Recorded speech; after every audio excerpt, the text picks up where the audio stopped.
Bienvenue dans Couture apparente, le podcast qui s'interroge sur la mode et l'impact qu'elle a sur nos vies. À la fois un art et une industrie, la mode soulève des questions sociales, politiques et écologiques que ce podcast aborde sans complexe. La mode et le féminisme sont-ils compatibles ?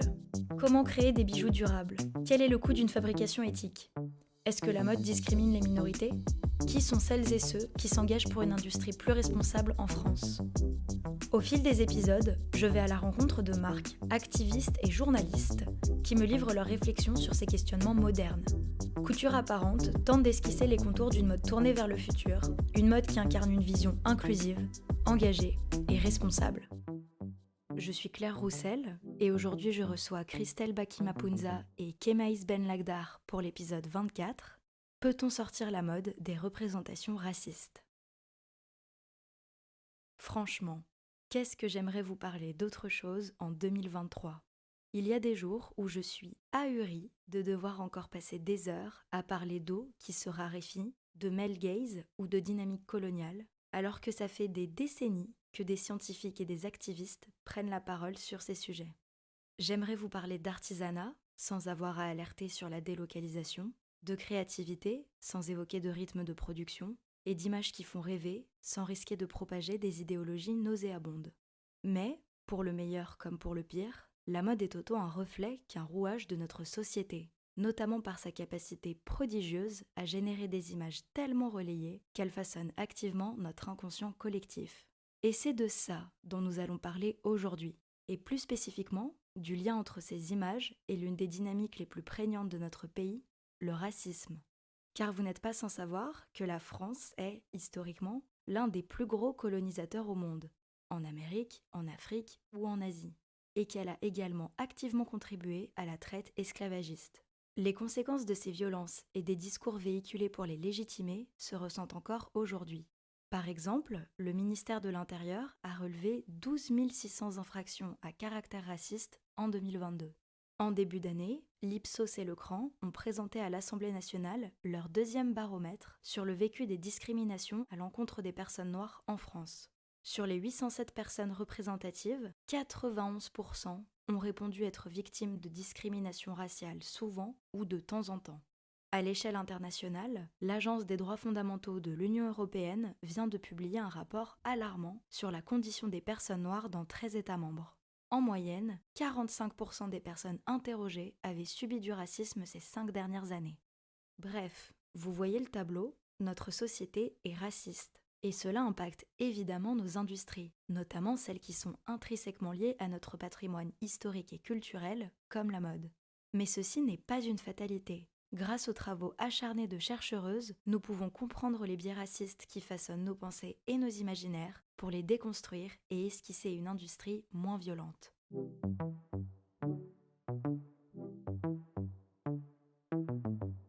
Pour entamer ce très vaste chantier, je suis ravie de vous présenter le premier invité de cet épisode, Kemaïs Benlagdar. Kemaïs est un chercheur et un enseignant spécialiste de la mode et des questions coloniales, qui réalise une thèse passionnante dans le cadre d'un partenariat entre Paris 1 et l'Institut français de la mode orientale dans la couture parisienne au passage du XXe siècle, 1860-1931. Il nous donne un aperçu des représentations racistes dans la mode en 2023. Qu'est-ce qu'on trouve comme représentation raciste ? Beaucoup de choses. En fait, à chaque fois que la mode réfléchit à la notion d'ethnique, d'exotique, des termes qui veulent rien dire, qui sont racistes lorsqu'ils sont utilisés dans un cadre créatif, lorsqu'on utilise le terme d'ethnie dans le cadre sociologique, anthropologique, c'est OK. Au même titre que le mot race, quoi. Le mot race, c'est un outil hyper important pour parler de discrimination et de rapport au monde social différent, enfin bref. Mais bon, ethnique, exotique, ça c'est vraiment un truc que je dis à mes étudiants, il est absolument hors de question de continuer d'utiliser ces termes, on essaye d'expliquer pourquoi. Lorsque je vois passer une campagne qui est sur les réseaux sociaux définie comme ethnique ou exotique, ça me rend ouf, évidemment, parce qu'en fait, ça charrie plein de représentations racistes. On en voit beaucoup en ce moment, quand même. Là, il y a un espèce de néo-orientalisme qui refait surface et qui est très très intéressant, toujours placé sous le principe de l'appréciation culturelle, ça c'est le grand truc. Mais voilà, en fait, c'est ça qui est intéressant. Donc moi, j'aurais tendance à dire qu'il y a une grosse partie, en fait, dès que la mode se décentre de l'Occident et s'intéresse à d'autres cultures, presque invariablement, elle est raciste. D'autant plus que elle s'intéresse à ces cultures non occidentales en utilisant une communication qui est censée être une communication globale, en utilisant des termes qui sont hyper eurocentrés, comme exotique ou comme ethnique, typiquement. Donc c'est doublement problématique. En écoutant Kémaïs évoquer cette fétichisation moderne, j'ai immédiatement pensé aux campagnes Sauvage, une gamme de parfums Dior pour hommes avec Johnny Depp, dont le concept date de 2015 et reprend un univers très stéréotypé autour des natifs aux États-Unis. J'ai sacrifié plusieurs minutes de ma vie à revisionner certaines campagnes, dont le teaser d'un court-métrage de 2019 où l'on voit l'acteur marcher dans un ruisseau, être observé par une femme couverte d'une peau de loup et se servir d'une guitare pour entamer un morceau viril. Si je n'étais pas tombée sur un article du New York Times critiquant le choix de la marque, qui a retiré ce projet après un mois de tollé sur les réseaux, j'aurais sincèrement cru à une parodie générée par une intelligence artificielle.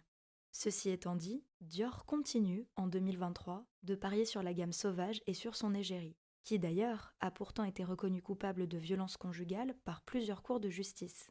Si vous avez encore des doutes sur la violence de Johnny Depp, je vous conseille l'excellent documentaire La fabrique du mensonge par Cécile Delarue, je vous mets le lien dans la description. Bref, il n'y a rien qui va avec ces campagnes.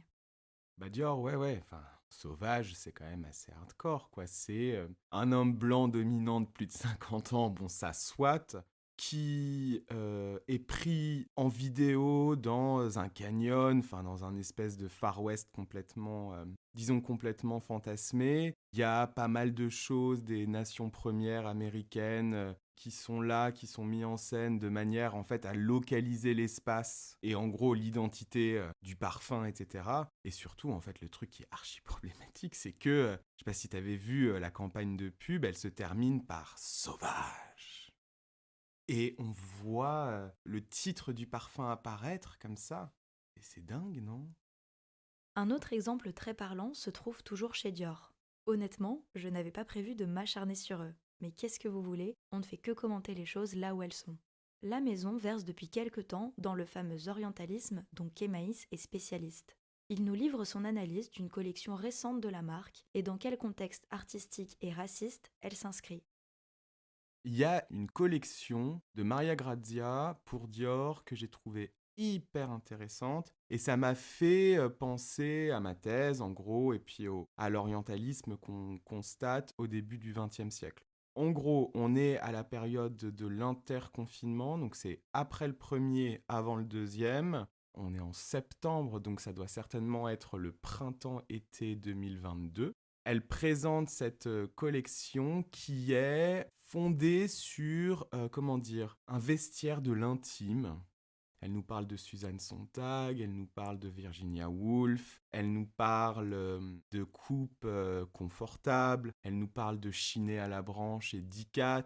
Il y a énormément de palmettes cachemire dans cette collection. Il y a un espèce de layering de motifs hyper riche. Et en fait, ce que j'ai trouvé très intéressant avec cette collection, c'est qu'elle disait « Je veux réinventer le vestiaire d'intérieur ».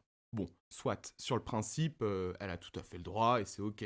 Sauf qu'en fait, en le faisant, ce qu'elle fait, c'est qu'elle réactive absolument tous les poncifs de la mode orientaliste du début du XXe siècle. Par exemple, l'idée en fait que le vestiaire oriental, en principe, est résumé à l'intérieur. On ne portait des kimonos que à l'intérieur parce que c'était inconvenant de le porter à l'extérieur. D'ailleurs, on appelait ça un déshabillé. Le principe même du terme déshabillé, moi, il me pose problème, puisque comment est-ce qu'un vêtement peut déshabiller, en principe? Et je me suis demandé, dans ma recherche aussi, si le terme négligé, déshabillé, c'était pas aussi un moyen, peut-être, de mettre en place un rapport de force entre ce qui est habillé, ce qui est décent, c'est-à-dire la mode occidentale, et de façon binaire, ce qui est déshabillé, c'est tout le reste.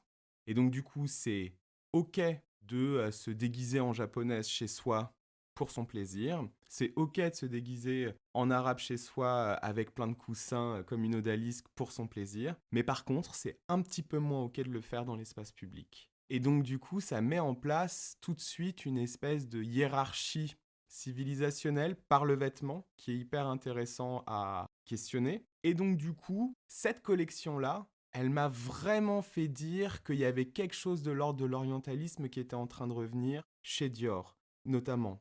L'orientalisme, c'est plein de choses en même temps.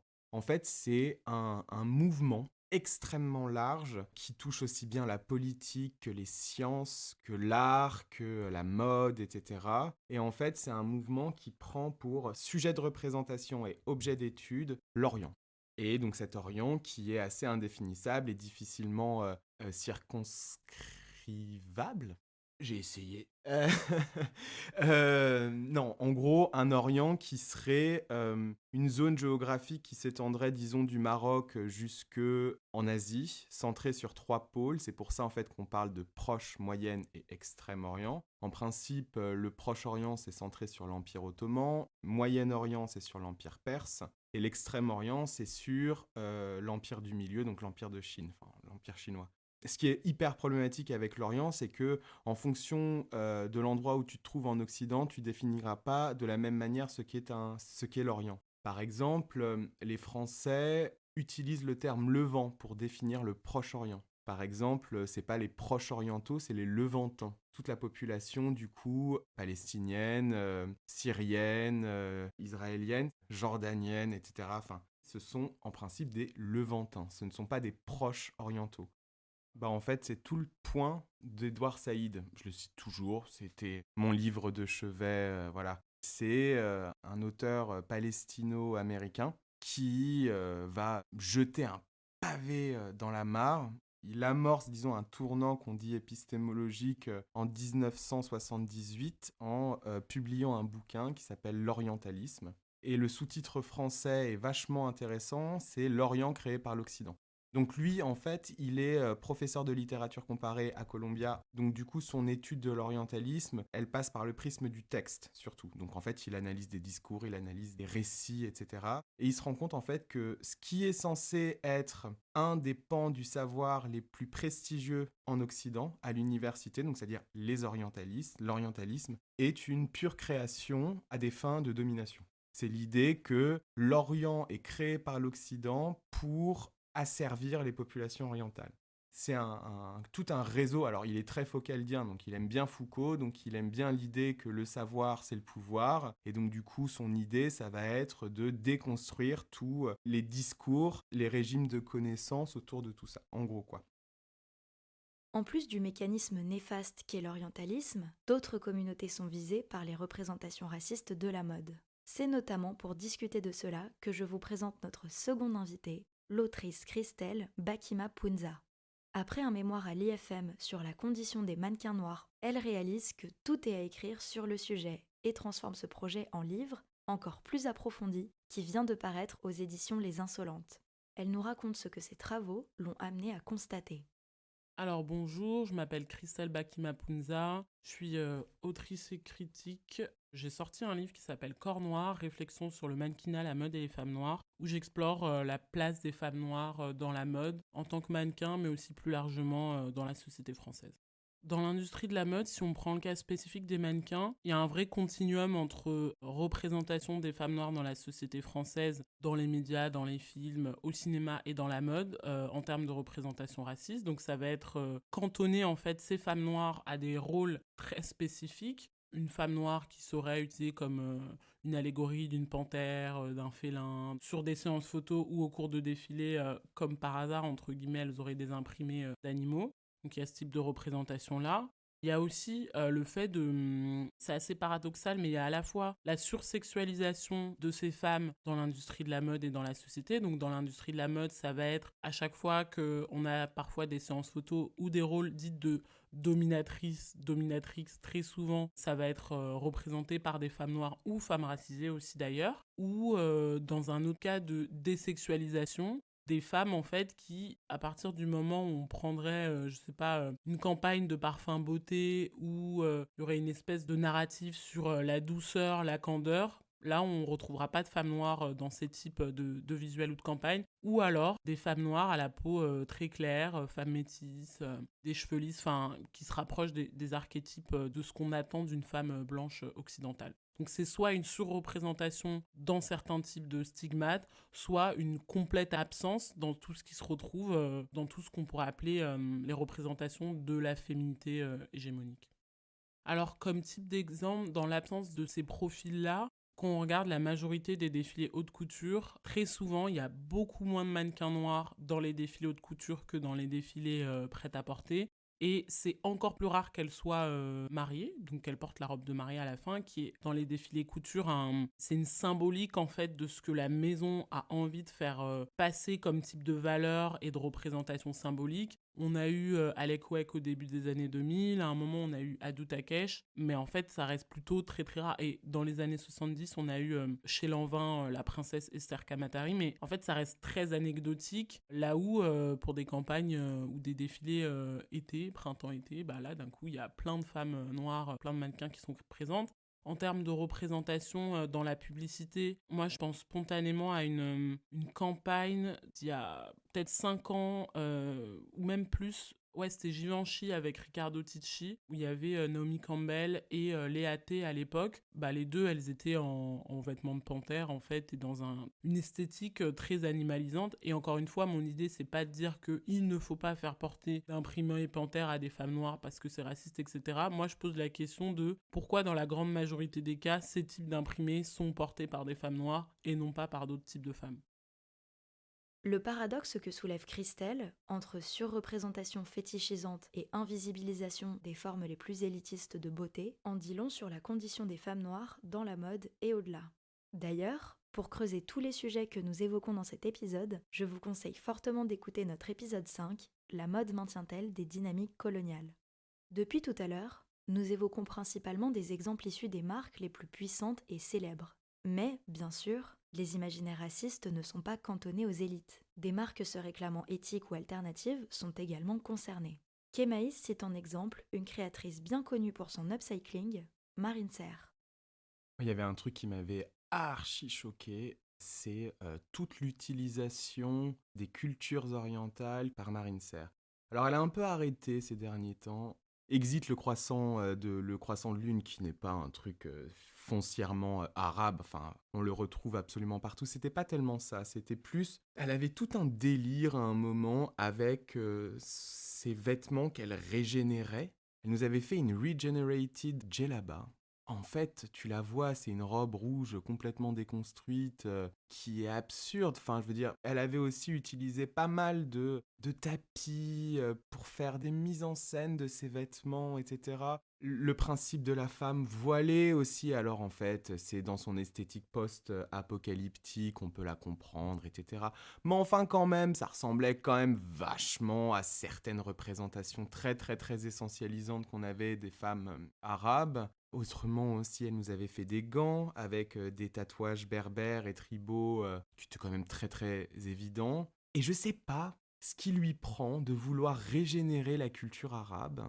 Alors elle le fait, donc elle le fait avec plein d'autres types de vêtements, etc. Mais enfin là, ça m'a vachement intéressé dans cette espèce de néo-orientalisme post-apocalyptique, tu vois, où finalement, en fait, elle utilise tous les poncifs possibles et imaginables. Ah bah ouais, alors on s'intéresse au Maghreb, on va forcément s'intéresser aux tatouages berbères et au djellaba, évidemment, mais on le fait d'un point de vue un peu disruptif, etc. Donc si tu veux, ouais, je sais pas. Il y a quand même eu des personnes qui se sont soulevées contre son utilisation des tatouages tribaux, quoi, en gros. Mais bon, elle est pas assez huge, c'est un feu de paille, quoi. Mais ça n'empêche pas que c'est tout autant problématique. Cet exemple issu d'une marque engagée me rappelle un autre cas. L'année dernière, une de mes marques éthiques préférées, dont je ne vais même pas me fatiguer à prononcer le nom ici, a posté une photo très problématique. On y voyait une femme portant une sorte de kipao, une robe traditionnelle chinoise, sauf que celle-ci était extrêmement raccourcie, ce qui va à l'encontre totale du ton habituel de ce vêtement traditionnel, en plus d'être un bel exemple d'appropriation culturelle. La communauté internationale de la marque a immédiatement réagi en pointant l'aspect sexualisant de cette robe et l'imaginaire de soumission des femmes asiatiques qu'elle contribuait à alimenter. Certaines internautes l'ont même fait avec pédagogie, en pariant sur les engagements et donc la bonne foi de la marque. Or, la fondatrice de celle-ci a réagi avec une belle audace. Elle a refusé toute critique, bloqué et supprimé de nombreux commentaires et nié le moindre irrespect à la culture chinoise. Elle a ainsi fait une belle démonstration de privilège blanc et profondément déçu sa communauté en refusant simplement de reconnaître son erreur. The Greenimalist, que vous avez l'habitude d'entendre dans le podcast, a fait de super posts à l'époque de ce scandale. Pour Kemaïs, c'est l'occasion de rappeler que les marques ou les personnes prônant des valeurs éthiques, comme l'écologie ou l'artisanat, sont tout autant capables de racisme. Mais en fait, les gens pensent que lorsque t'es woke, ce terme qui ne veut strictement rien dire, tu l'es sur tous les sujets. En fait, c'est pas parce que t'es archi queer. Je suis queer, je me suis déjà pris dans le milieu queer des remarques archi racistes. C'est pas parce que t'es éveillé sur un sujet en particulier que ça te donne un blanc-seing et que tu n'es pas au demeurant raciste, par exemple, ou que t'as pas des biais racistes qui sont hyper ancrés de toute manière. Le principe même de la culture occidentale, c'est d'être raciste. Enfin, bon, bref, si tu veux, genre, l'idée, c'est qu'il faut réussir à déceler et à débunker tous les biais racistes qui sont là depuis très très très longtemps, quoi. Donc, mais c'est trop intéressant parce que du coup, lorsque tu me dis qu'elle over-réagit, ça laisse entendre quand même que, bah ouais, en fait, elle est blanche. Et en fait, elle est blanche et elle est très privilégiée. Et elle est d'autant plus privilégiée qu'elle n'a jamais pensé ce sujet. C'est pour elle un impensé. Pour elle, c'est ok, c'est de l'appréciation, c'est le mélange culturel, c'est beau, c'est mignon, c'est voilà. Et en fait, elle se rend pas compte que cette fameuse robe, elle est ancrée dans une histoire de la sexualisation des femmes asiatiques, qui est quand même très très très très problématique et qui a été repris par l'industrie du film hollywoodien, qui a été repris par des campagnes de publicité, par la culture dominante mainstream, etc. Et qui aujourd'hui est tellement ancrée en fait, tellement ancrée à l'intérieur de nous qu'on le questionne plus. Et que en fait, du coup, on perpétue des représentations racistes, raciales, sexistes et misogynes sans même s'en rendre compte.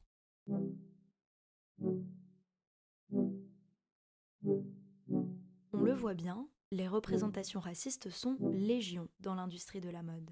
Évidemment, cela ne vient pas de nulle part. Elles sont le fruit d'un contexte historique complexe, comme l'explique Christelle avec l'exemple des femmes noires. Le statut aujourd'hui des différents types de représentations qui existent dans la mode auprès des femmes noires, il faut le comprendre avec le rapport que la France et l'Occident plus globalement entretient avec les populations noires depuis la traite négrière à partir du, on dit 15e, parfois 16e siècle, ça dépend. L'esclavage n'est pas arrivé par hasard, mais ça a été comment est-ce que on met derrière en fait des différences qui paraissent déjà juste physiques et ensuite culturelles et qu'on décide de les établir comme hiérarchie, à savoir on peut dire qu'une personne est blanche et une autre personne est noire, ça ne veut pas dire que la personne blanche est supérieure à la personne noire. En fait, c'est ce qui s'est passé au moment de l'esclavage et ça n'a pas juste été une hiérarchisation économique, mais aussi idéologique, aussi esthétique. Et c'est pour ça qu'aujourd'hui, on retrouve encore dans les figures de la beauté plus de femmes blanches ou en tout cas de femmes qui se rapprochent de cette hégémonie-là. Je tiens aussi à le dire, il y a une pléthore de femmes blanches qui ne font pas partie de cette représentation de la femme blanche hégémonique parce qu'elles sont pas assez minces, parce qu'elles n'ont pas la peau exactement comme il faudrait, parce qu'elles n'ont pas exactement les traits. Mais l'idée, c'est de se dire qu'il y a un idéal type qui a été érigé en unique représentant de ce que devrait être une femme et de la beauté, et que les femmes noires, c'est celles qui se trouvent le plus loin, en fait, de ces représentations-là.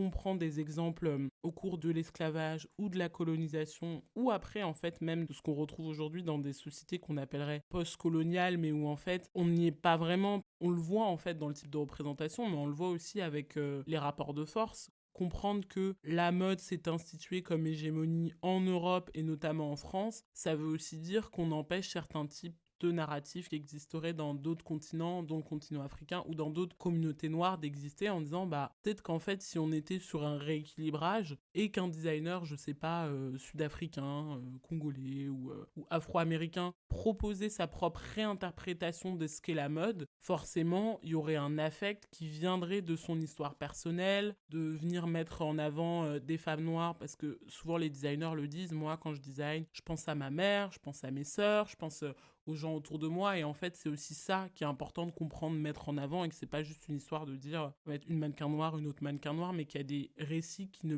peuvent pas émerger parce qu'on demeure dans une société où la structure est fondamentalement raciste, sexiste et patriarcale. Et donc, de facto, ces récits-là n'existent pas. Donc, on est sur un simple continuum qui fait qu'il y a des personnes qui continuent à tenir, on va dire, les rangs et les instances de pouvoir, et d'autres qui le font, mais ça reste à la marge.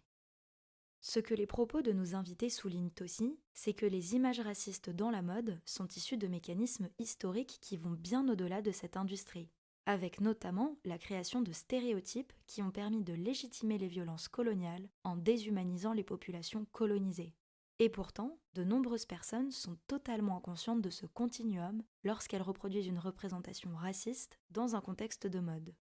Ouais, je pense que à la fois c'est un continuum et tout est lié, mais le fait que beaucoup de gens ne voient pas le lien, là je suis pas en train de parler des gens qui voient le lien mais qui réfutent le lien, parce que ça c'est encore un autre sujet, mais les gens qui ne voient pas le lien, c'est aussi qu'il y a la question de comment est-ce qu'on enseigne l'histoire de la France aujourd'hui à l'école, l'éducation nationale, ou même moi j'estime que la littérature, le cinéma et les arts, c'est aussi une manière de raconter les histoires de manière différente et plurielle. Et en fait, le continuum est difficile à voir quand on nous explique déjà dans le cas français que non, la France n'a pas été un pays esclavagiste. Bah en fait, si, enfin, la question c'est pas de dire est-ce que c'est bien, pas bien, parce que oui, l'esclavage est une mauvaise chose, mais juste, si même on n'a pas envie de parler du cas de l'Afrique noire, etc., on peut juste parler de ce que sont la Guadeloupe, la Martinique, la Réunion à l'origine, qui sont des colonies de peuplement qui après ont été réintégrées au moment de la départementalisation en 1953, si je me trompe pas, mais en fait ça vient de quelque part, et c'est aussi pour ça qu'il y a des personnes noires en France, qu'il y a des personnes arabes en France, ou des personnes qui viennent de ces anciens territoires colonisés, parce que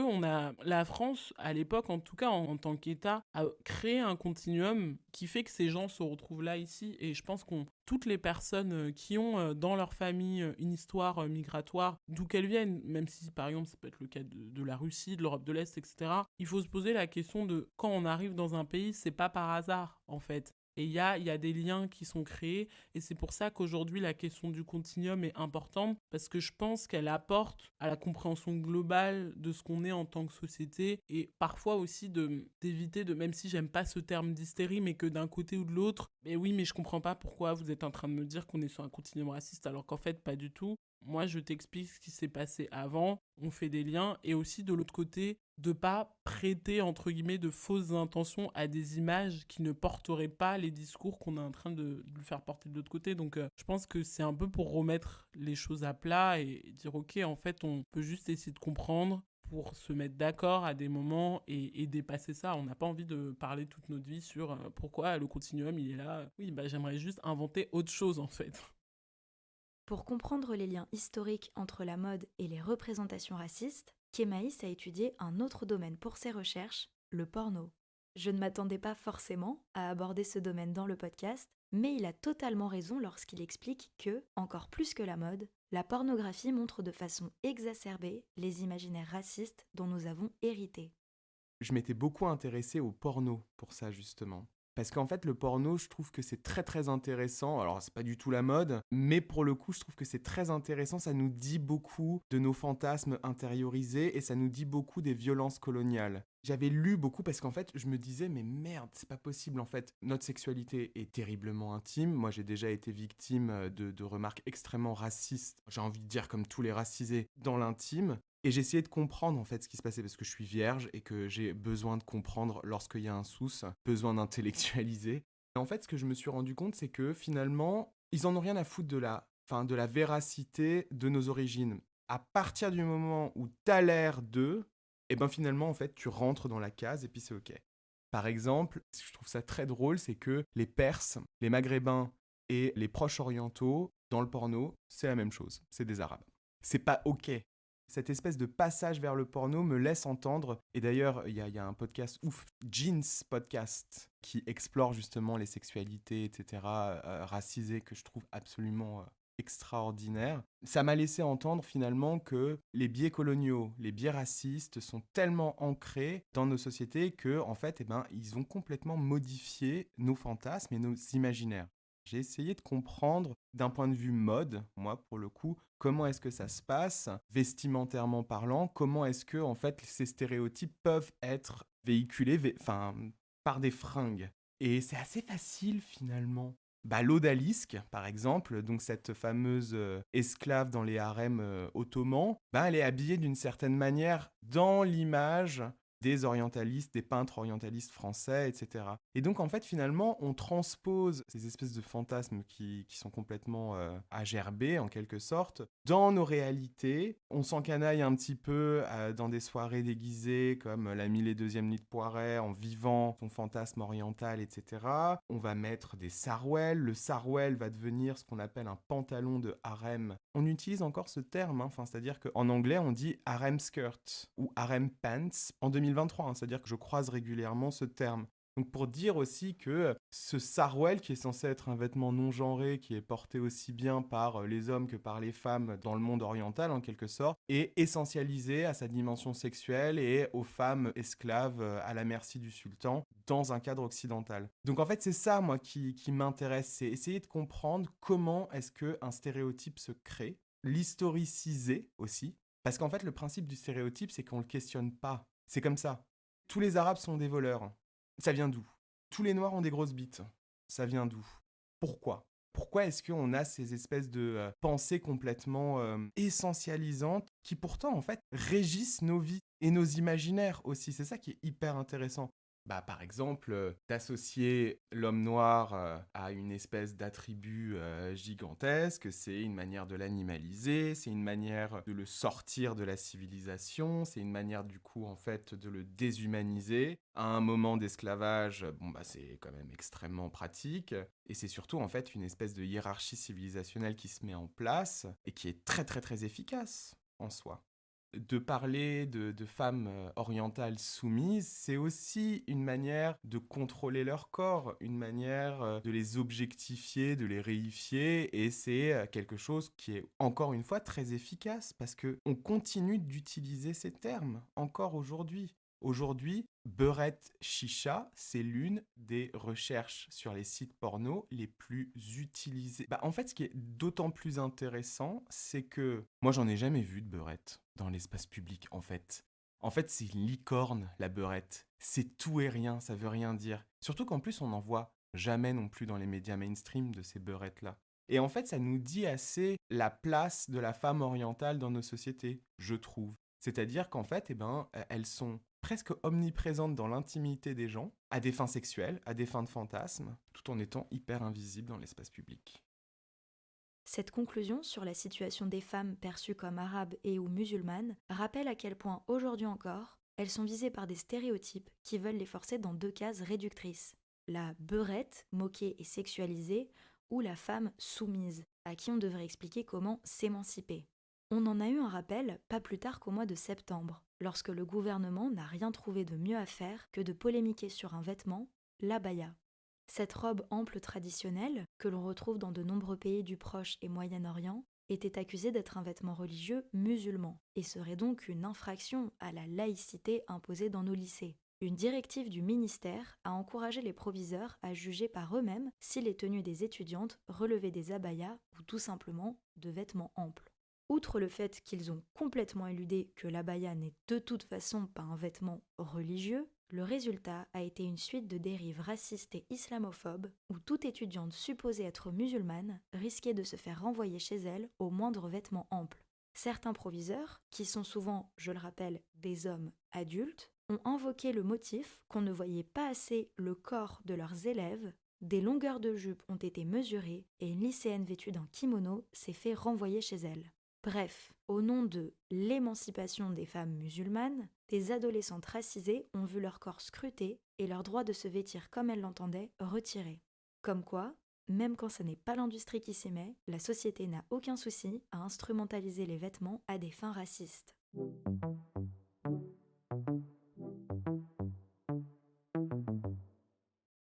Maintenant que nous avons analysé des exemples de représentations racistes dans la mode et les contextes sociaux, historiques et culturels qui sont à leur origine, une question demeure. Comment sortir la mode de ces imaginaires nocifs ? Pour Christelle, c'est limpide. Il faut que les institutions, en premier les écoles, fassent preuve de bonne foi sur les dynamiques racistes et coloniales qui ont façonné l'industrie. Dans le cas de l'industrie de la mode, alors je dis le type de solution, mais il y a énormément de solutions. L'une des premières, là où je pense dans les cas des écoles, c'est il faut inclure dans des corpus de textes, d'images, ces types d'images dont on parle en fait. Moi, par exemple, j'ai fait l'Institut français de la mode. On avait un cours qui était histoire de la mode. Bah, en fait, ce serait intéressant d'analyser l'histoire de la mode à Paris dans un contexte colonial ou décolonial, ou juste de se dire, on va étudier un designer comme Chris Kelly, qui est un designer noir dans les années 80-90 en France, et de se dire, on se propose d'analyser les créations de ce designer. Si on n'a pas envie de rentrer de manière frontale dans la France à cette époque, c'était ça, mais l'histoire d'une maison et d'un designer dit beaucoup sur le pays et le monde dans lequel il vit, donc ça permet aussi d'aborder ça. Même la question de analyse de défilés, qu'on analyse voilà, des défilés actuels, se dire dans le corpus des défilés actuels, on décide d'analyser des défilés qui sont aussi faits par des designers non blancs, qui sont aussi faits par parfois des maisons plus petites et indépendantes, parce que ça apporte à la compréhension et que bien sûr voilà, après je pourrais aussi dire dans comment est-ce qu'on recrute les étudiants dans les écoles, comment est-ce qu'on recrute les profils dans les entreprises, mais c'est pas juste une question de recruter, c'est aussi comment est-ce qu'on crée des espaces pour que ces personnes puissent exploiter leur potentiel au maximum dans les entreprises en se trouvant en situation de dire les choses et pas non plus les utiliser pour tokeniser en disant bon bah voilà, on va embaucher une personne noire et du coup sur tous les sujets où on a peur d'être raciste, on va lui demander si moi je suis juste chef de produit dans une boîte et que je suis noir, je suis pas là pour vous dire ce qui est raciste, ce qui est pas raciste, je suis là pour faire mon métier, mais forcément la personne que je suis influe le travail que je fais et je pense que c'est plusieurs dynamiques à prendre en compte et qu'après moi c'est un peu une blague que je dis souvent, mais en fait j'appelle chacun et chacune à faire preuve d'honnêteté intellectuelle. Enfin, parce que parfois, je pense que le sujet, il est aussi là, c'est qu'il y a des choses qu'on voit, mais qu'on accepte de ne pas voir en disant, bah en fait, c'est peut-être pas tant un problème que ça. Et le jour où il y a un backlash, bah personne comprend, alors que peut-être qu'il y a une personne dans l'entreprise qui l'a dit à un moment, peut-être qu'il y a quelqu'un, je sais pas, sur les réseaux sociaux qui l'a dit à un moment. Donc l'honnêteté intellectuelle, ça requiert du courage, mais je pense que les gens qui dirigent des entreprises aujourd'hui, du courage, elles en ont, hein. Elles prennent des décisions très difficiles tous les jours, donc il faut se mouiller un peu plus que d'habitude, mais le faire quand même, parce que je vois pas comment on pourrait faire autrement si ce n'est aller dans le mur si personne ne décide de se remonter les manches, quoi. Pour Kémaïs aussi, les études sont la base du changement, notamment parce que plusieurs fondateurs de ce qu'on appelle les Fashion Studies, qui analysent la mode à la fois comme une culture et une industrie, portaient des idées racistes qui ont pu infuser dans ce domaine très important et enseigner dans de nombreuses écoles. Ça peut donc être intéressant de corriger le tir et d'enfin arrêter de considérer l'Europe et ses penseurs comme le centre de la mode. Qu'est-ce qu'on peut faire pour sortir de cette espèce d'impasse? Eh ben déjà, bah, je vais prêcher pour ma paroisse. Je suis prof. Donc du coup, ça commence par l'enseignement et en fait par une nécessaire décentralisation de l'Occident. En fait, c'est l'idée que une idée complètement coloniale et qui a été théorisée d'ailleurs par de très nombreux chercheurs qui sont en plus de façon très intéressante des socles, des fondations de ce qu'on appelle les fashion studies et qui sont foncièrement racistes. Je pense à Flugel ou à Zimmel par exemple, qui sont cités abondamment et dont la théorie a été utilisée et utilisée et qui statuent sur le fait que la mode est un concept occidental parce que c'est un concept de civilisation avancée. Et que du coup, en fait, ils mettent en place une espèce de différence, binarité en quelque sorte, entre la mode et la tradition, la mode et le costume. Ce qui n'est pas occidental est forcément du fait de la tradition, du fait du costume, etc. Bah, c'est archi problématique. Parce que finalement, ça invisibilise tous les talents créatifs en dehors de l'Occident. Et en même temps, pour me faire l'avocat du diable et pour nuancer le propos, je me rends compte quand même qu'il y a énormément de personnes racisées et énormément de personnes qui sont dans le sud global ou qui sont, disons, très loin, en périphérie des grandes villes de mode, qui clament leur patrimoine ancestral et dans un certain sens qui s'exotisent eux-mêmes. Moi, en fait, ça commence à me les briser de voir des jeunes maghrébins, créateurs, réinterpréter le kaftan ou la djellaba. Est-ce que t'as pas envie de, en fait, de façon très, très clivante, j'ai envie de leur dire, propose quelque chose qui soit beaucoup plus subtil. La maison Rabbi Kairouz, typiquement, l'un de mes créateurs, mais juste absolument préférés. Il est libanais, il avait des ateliers à Beyrouth, il est au calendrier officiel de la haute couture. À aucun moment, lorsque tu regardes sa mode, t'y vois une once d'orientalisme. La maison Renaissance, c'est exactement la même chose. C'est tellement intéressant en fait. Ils utilisent leurs origines, mais de façon tellement subtile que finalement tu le vois pas, ou c'est pas le point en fait. Moi, ce que je trouve très problématique, c'est vraiment l'Orient qui s'orientalise. C'est hyper complexe parce que, en fait, de répondre à l'orientalisme par une célébration des origines, c'est ok. Vraiment, c'est ok. Mais finalement, c'est rester dans la binarité du costume versus la mode occidentale. Le point que soulève Kemaïs est aussi intéressant que complexe. Pour commencer, il me semble, ça n'est pas étonnant que les personnes visées par une oppression intègrent elles-mêmes des mécanismes de cette oppression. On le voit bien grâce à des concepts comme le racisme ou la misogynie internalisée. Et il peut être très complexe de sortir des logiques qui vont avec, car nous baignons littéralement dedans depuis notre naissance. Je ne sais honnêtement pas s'il y a une réponse miracle à ce sujet, mais je pense qu'il peut être intéressant de se demander pourquoi je fais ça ? Est-ce en réaction ou suite à une injonction ? Est-ce que ça résonne avec qui je suis, avec le monde que j'aimerais voir demain ? Ceci étant dit, si je pense qu'il est très intéressant pour les personnes concernées de voir si elles n'entretiennent pas les mécanismes de leur propre oppression, il faut rappeler qu'évidemment, elles n'en portent pas la responsabilité première. Les systèmes comme le patriarcat ou le colonialisme, et les groupes qui en bénéficient, sont les responsables de cette situation. Tout en gardant bien ça en tête, nous pouvons aussi nous pencher sur notre capacité à l'agentivité, car nous pouvons effectivement, et heureusement, faire des choix qui défient ces systèmes en tant que membres de la société. Si on néglige cet aspect du problème, on risque effectivement de passer à côté de l'une de ces solutions. Et au final, de croire que rien ne peut changer. Kemaïs détaille ce que j'aime qualifier d'appel à l'agentivité.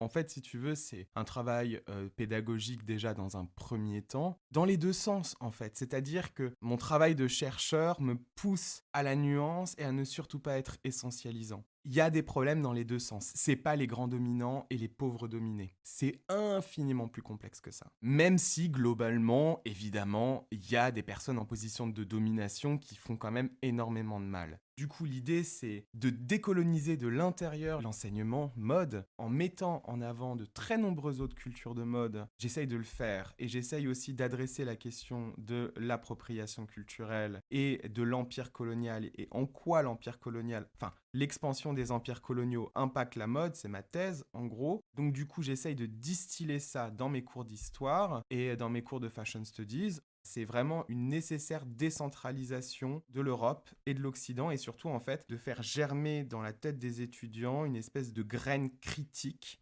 de ce qu'ils lisent et de ce qu'ils ont en face d'eux. Ça c'est un premier temps. Mais aussi apprendre aux personnes racisées d'essayer de se défaire de choses qui sont complètement emprisonnantes quoi. Je le répète, le kaftan, la djellaba, le kimono, etc. On a compris. Bon, c'est extrêmement compliqué, mais ça c'est vraiment, enfin, là, je te le dis avec un petit café dans un appartement cosy, tranquille, tu vois. C'est évidemment en fait une espèce de ligne à suivre, de réfléchir à la manière dont les orientaux parfois peuvent s'auto-orientaliser. Moi, je me rappelle, de façon très très très concrète, mes deux parents sont tunisiens, ma famille est tunisienne, je suis né et j'ai grandi à Paris, j'ai une vision très très très occidentale de la Tunisie, et en fait, lorsque j'ai commencé à essayer de retrouver mon arabité, j'étais mais dans le cliché et le fantasme de l'enfer sur terre. En fait, j'ai eu une prise de conscience à un moment, je me suis dit mais non, c'est pas ok du tout quoi. Surtout en fait, le truc hyper intéressant, c'est qu'à un moment, je me suis dit ouais, je vais retourner vivre là-bas, je vais faire quelque chose de mes mains. C'était hyper white savior dans un sens, tu vois. Mais ça partait en fait d'une super bonne intention de je renoue avec mes origines. Et en fait, en allant en Tunisie et en parlant à mes cousins, ils étaient en mode, mais en fait, tu veux revenir? T'es sérieux? La seule chose qu'on veut faire, c'est de se casser de ce pays de merde. Et là, en fait, j'ai eu un peu une espèce de prise de conscience en me disant, ah ouais, en fait, d'où tu parles? Comment tu te positionnes? Qui es-tu par rapport à tes origines? Comment ça se passe? Et je me suis rendu compte de ma capacité à m'orientaliser moi-même. Et franchement, ça m'a trigger de ouf. Parce que c'est précisément contre quoi j'essaye de me battre, tu vois. En fait, il faut se poser cette question-là. Une autre solution est bien sûr d'avoir les personnes concernées à des postes de responsabilité pour amener le changement de l'intérieur. Malheureusement, on en est loin. Kering vient par exemple de nommer le remplaçant de Sarah Burton chez Alexander McQueen, ce qui a donné une équipe de directeurs créatifs composée à 100% d'hommes blancs dans le groupe de luxe. C'est le nerf de la guerre. Il va falloir qu'on colonise de l'intérieur aussi. Et ça va être certainement le meilleur levier. Moi, ce que je fais, c'est que j'essaye de planter des graines dans la tête de mes étudiants qui sont des futurs, en gros, professionnels de la mode. Et j'ose espérer, en fait, que cette éducation, elle paye, mais ça sera pas tout de suite maintenant. Ça prendra du temps, mais c'est lorsque ça prend du temps que ça s'institutionnalise finalement, quoi. Mais moi, j'aimerais beaucoup qu'une personne racisée prenne la direction d'une très très très grande marque. J'avais réagi justement à ce post-là qui montrait les twins Kering, parce que c'est vraiment des twins, quoi.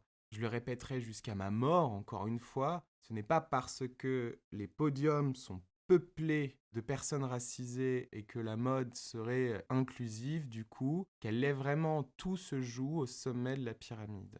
Tout se joue au sommet de la pyramide. Mais si tu veux, en même temps, ce qui est compliqué, c'est que le système de la mode n'a aucun intérêt à se décoloniser. Ils n'ont aucun intérêt à avoir un regard rétrospectif sur leur domination et sur leurs privilèges. Donc du coup, en fait, c'est pas vraiment une fin en soi. C'est plus un projet de réussir à décoloniser la mode. Parce qu'il y a forcément des résistances, c'est évident. Et il y en aura toujours. Par exemple, ils vont pas se mettre à arrêter de faire des collections croisières puisque c'est la collection la plus rentable pour les saisons. Mais factuellement, d'un point de vue écologique et d'un point de vue éthique, c'est pas ok du tout. C'est des catastrophes ces collections. Mais c'est celles qui sont les plus rentables. Ça apporte entre 60 et 80% de chiffre d'affaires. Mais oui, c'est énorme, c'est énorme. Donc ils ont aucun intérêt à arrêter ça. Ils auraient même plutôt intérêt à intensifier ça. C'est pour ça que je te dis que c'est pas une fin en soi, parce que, alors vraiment, là, ça serait vraiment du bisounours de ma part, ou alors, tu sais, genre, vraiment, encore une fois, une façon très privilégiée de dire quelque chose qui est complètement utopiste et qui ne verra jamais le jour. De dire, oui, il faut décoloniser la mode. Oui, enfin, si merde, tout le monde l'a compris. Mais comment et dans quel but et jusqu'à où? Parce que finalement, en fait, elle a aucune raison de se décoloniser.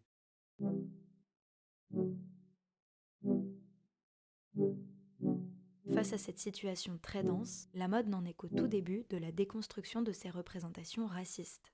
Mais en a-t-elle seulement conscience? Pour Christelle, ça n'est pas sûr. Alors, est-ce que l'industrie au sens large se rend compte de l'urgence en fait qu'il y a à agir aujourd'hui? Moi, je t'avoue que j'en suis pas si sûre.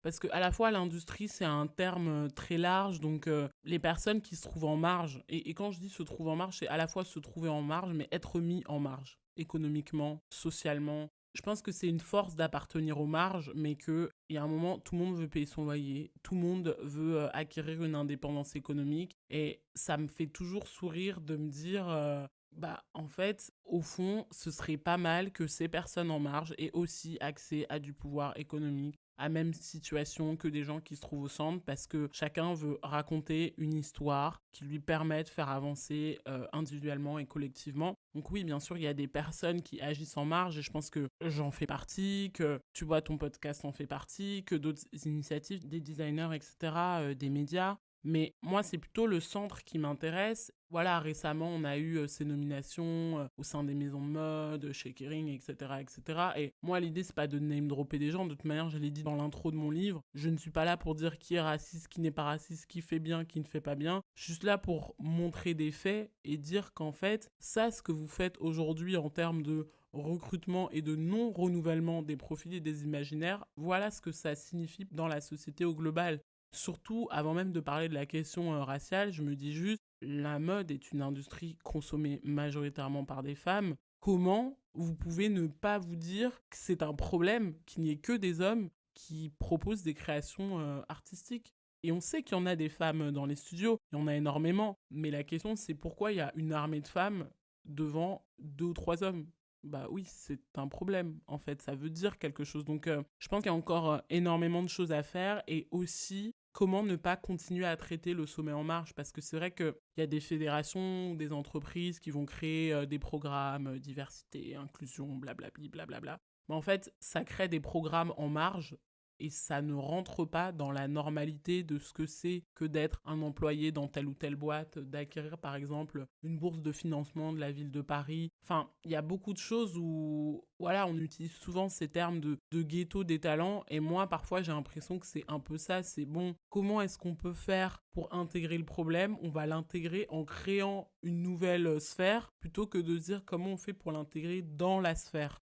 Mais typiquement, le cas en fait qui a été révélé par le Times il y a une semaine et dont je parle dans un chapitre aussi dans le livre Rendez-vous en terre inconnue, en fait c'est ça, c'est donc la mode s'est dit il y a 3 ans, ok, il n'y a pas assez de mannequins noirs, bon, on va prendre des mannequins noirs, mais plutôt que de recruter ces filles en Europe, parce qu'il y a des filles noires en Europe, il y a des filles noires aux États-Unis, il y a des filles noires dans les viviers de mode, on se dit, non, en fait, il faut qu'on aille créer un nouveau marché et il faut aussi qu'on le fasse de manière à ce que ça nous coûte pas tant que ça. Parce qu'il est là aussi le sujet, c'est qu'on sait qu'une fille française coûtera beaucoup plus cher qu'une fille au Sud-Soudan, au Kenya, parce qu'on est sur des pouvoirs d'achat différents et aussi parce qu'on est sur une emprise psychologique bien différente. Donc, aller chercher des filles dans les camps, moi, je me pose la question, de l'intégrité, en fait, et de la moralité des scouts et des agences, et ensuite des instances internationales qui permettent de rentrer dans un camp, parce qu'un camp de réfugiés, on rentre pas comme ça, c'est localisé de manière extrêmement précise, c'est très, très sécurisé, donc ça veut aussi dire qu'il y a des instances internationales qui protègent ces camps, dont certains agents ont passé, en fait, aussi des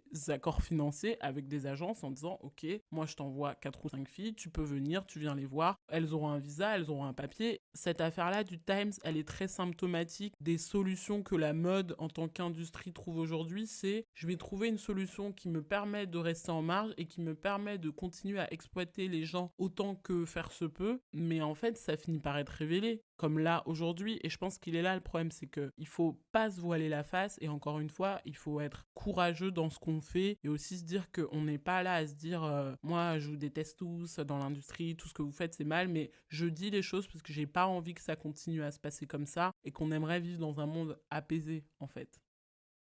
De son côté, Kémaïs se penche sur ma fameuse question de conclusion des épisodes. Que peut-on espérer ou craindre pour l'avenir de l'industrie quand on parle des questions racistes? Alors, la minute Nostradamus. Prenez un petit thé et écoutez ma prédiction. Non, non, je rigole. Comment est-ce que ça va évoluer? Alors, je sais vraiment pas. En fait, je suis très partagé entre très optimiste et très pessimiste. Je suis très optimiste parce que sinon je me flinguerais, hein, évidemment. Donc j'essaye le plus possible, encore une fois, par l'éducation, parce que je pense qu'il n'y a que ça de vrai, de me dire que peut-être que par la suite, dans un futur plus ou moins proche, on va avoir des personnes qui sont beaucoup plus éveillées sur la question. J'ose espérer que dans le milieu français, en fait, il y ait de plus en plus de ponts entre l'université et l'industrie, de plus en plus. Et qu'en fait, ils se rendent compte qu'il y a des chercheurs là, en mode là, qui sont en passe de devenir docteurs. Je parle pas que de moi, il y en a plein d'autres, et qui peuvent en fait apporter leur lumière, en gros, au studio. Et comme aujourd'hui, on a l'impression vraiment qu'il y a une dimension très très très importante qui est accordée par le consommateur à l'authenticité, avec plein de guillemets, j'ai quand même l'impression en fait que le chercheur a aussi sa part. Ouais, sa part à prendre dans le processus créatif d'une marque. Donc j'ose espérer que tous ces questionnements aboutissent à des collaborations scientifico-créatives, en quelque sorte. Ça serait vraiment top, le top du top. Parce qu'en fait, à partir du moment où tu as quelqu'un qui s'y connaît, qui est au cœur de la matrice, c'est là que ça évoluera. Parce qu'en fait, à un poste décisionnaire en quelque sorte, ou alors à un poste clé, par exemple. Une marque qui veut partir en cavalcade coloniale, par exemple, bah peut-être qu'il serait là pour dire en fait, pourquoi pas, mais pas comme ça.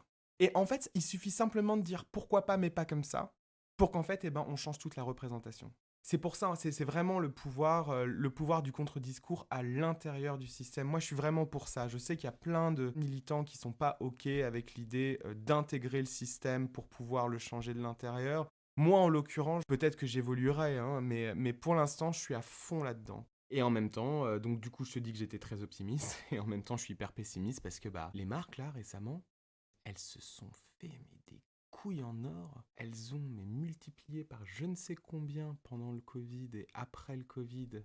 Leur chiffre d'affaires, c'est indécent. Elles n'ont aucune raison valable d'arrêter. Parce que en fait, malgré tous les scandales, elles continuent de se faire de la thune et même pire, elles s'en font plus. Il faut essayer. Christelle nous partage également son ressenti sur l'avenir.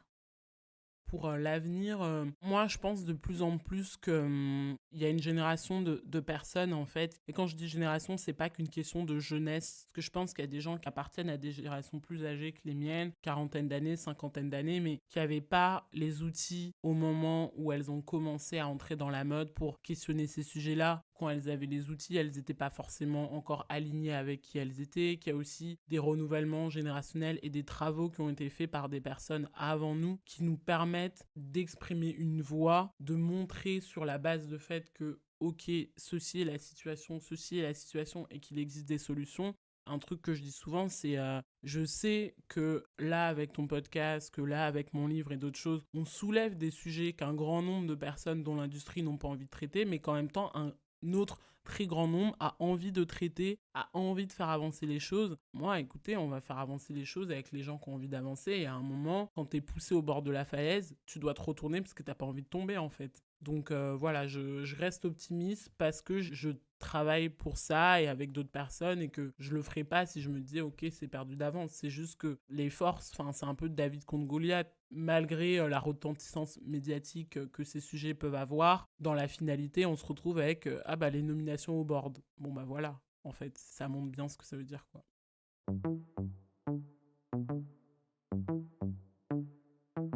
Merci infiniment à Christelle et Kémaïs d'avoir partagé leurs expertises et leurs engagements avec nous. Pour soutenir une mode juste et intelligente, je vous conseille vivement de suivre leur travail. Retrouvez Christelle sur Instagram à Chris Avandani et achetez bien sûr Corps Noir en librairie. Les analyses brillantes de Kémaïs sont à retrouver sur son compte à Kémaïs Ben Lagdar Rezghi et on me dit qu'un livre est en préparation avec les éditions Stock, donc restons à l'affût. Merci également à Télio Garfive pour la production du générique. Vous avez aimé l'épisode ? C'est le 24e de Couture Apparente et je suis ravie de le partager avec vous. Pour m'aider à faire connaître le projet, n'hésitez pas à lui mettre une très bonne note sur les applications d'écoute, à en parler à vos proches et à le partager sur les réseaux sociaux. En parlant de ça, vous pouvez nous suivre sur Instagram à coutureapparente.podcast et vous inscrire à notre newsletter afin de recevoir directement les nouveaux épisodes. Tous les liens sont dans la description. Je vous remercie pour votre soutien et je vous donne rendez-vous le 19 décembre pour le 25e épisode de Couture Apparente.